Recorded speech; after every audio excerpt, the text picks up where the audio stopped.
Hello and welcome to Inspired Caregiver. My name is Michelle. I created this podcast because I was the primary family caregiver for both of my grandmothers for a collective 7 years, which meant I handled everything from car keys to managing their households, dealing with all this stuff, and then ultimately end-of-life care. And I've worked in senior living as a result of that experience for over 7 years. So this podcast is designed to share with you insights, tips, tricks, and inspiration through those experiences, and I hope you enjoy it. Thank you for joining me on this episode of Inspired Caregiver. Hello, my friends. How are you? We are between holidays. So this is our final podcast episode of 2021, and I am spending time on reflecting on the last year and how things have gone, and just wanted to focus some time with you on celebrating some wins and then inviting you to think about your wins of the year. So my word of the year in 2021 was create. My desire was to create connections, value, relationships, money, anything that could tie back to that word create. And as I reflect on the year, there were some pretty big losses, but then also lots to celebrate. Every time I meet with my coach, we always start with my wins that have happened since the last time we met. And I do that with my clients as well. So every time we meet, we come up with their wins. They share their wins, which I feel like are my wins. I feel like when they're having success, I really embrace that and share that with them. With this podcast, I created over 35 episodes this year, which blows my mind. So exciting. I have listeners in the United States, Canada, Germany, Belgium, and Australia. So hello, I hope you are doing well. We connected within this podcast around my habits on drinking and shared resources and some new ideas for you to consider as you manage your mind and the process of helping older family members. This year only saw a few blog posts, but many, many Facebook Lives and several new coaching clients. And again, they all had their own wins to celebrate as well, which always feels like a victory for me to celebrate with them. It has really brought me tremendous joy to watch the switch flip and see them completely shift how they are approaching their lives and bringing them the results they wanted that they never thought were possible. Our family created connections through weekly Sunday night dinners. Or if my husband and his brother had volleyball, we would do brunch instead. But our family meals were relaxed and easy and fun. And we worked to rotate through some of my father-in-law's favorite family recipes.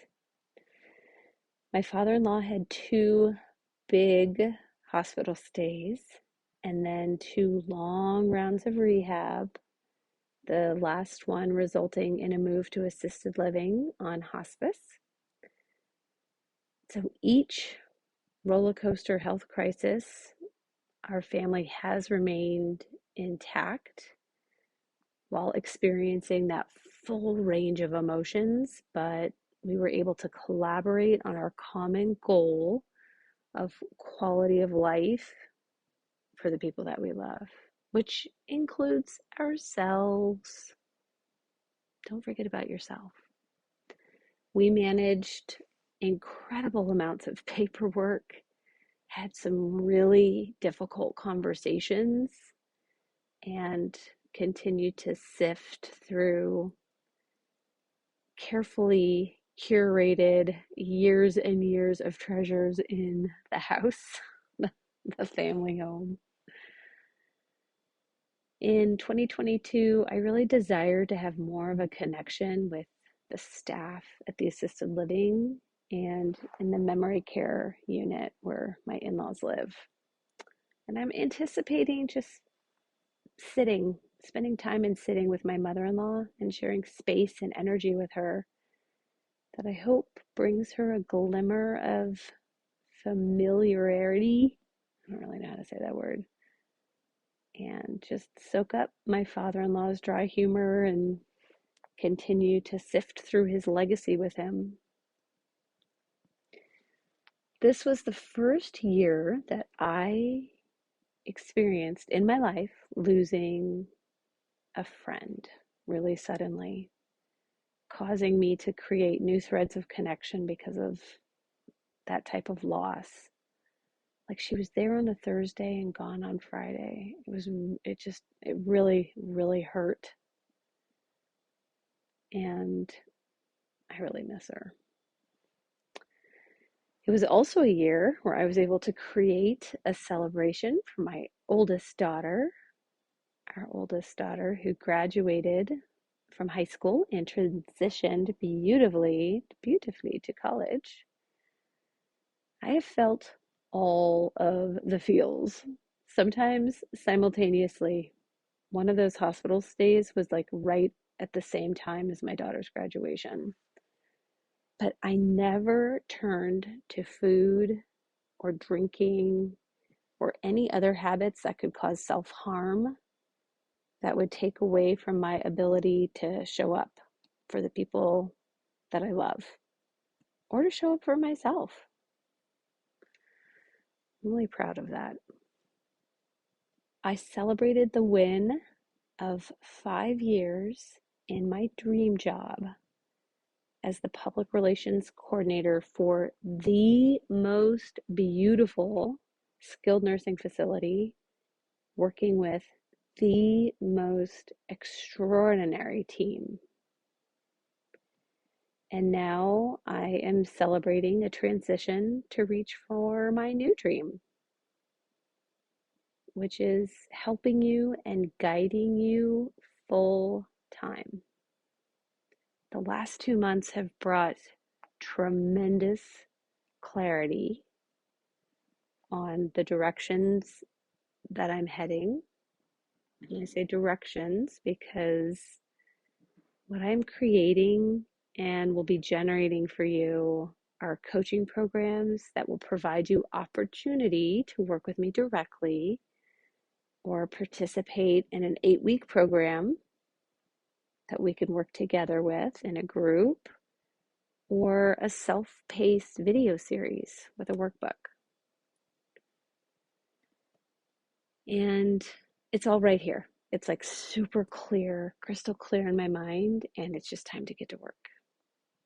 So as you wind down your 2021, I invite you just to take a few minutes and look back at all that you have accomplished and what you've created in your life.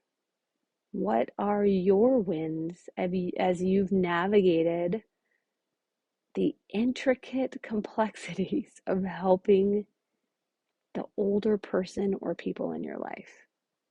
Where have your family successes been? That success may simply be surviving the latest crisis, getting the house sold. What are your successes? But you keep showing up for them over and over and over again. You are doing a great job. And I see you, and I love you. And I am so excited to be full-time in service to you and to be your guide to thrive while you help your family members. I can't wait for what 2022 is going to bring for us. So I'll see you next year.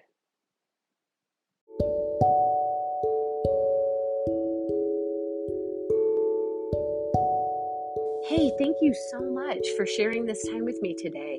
If there is anyone that you know that would benefit from hearing this podcast, I would love it if you would share it with them. My goal, my crazy big, audacious goal, is that my podcast helps 10,000 people every week along their caregiver journey. So thank you so much for helping spread the word about Inspired Caregiver.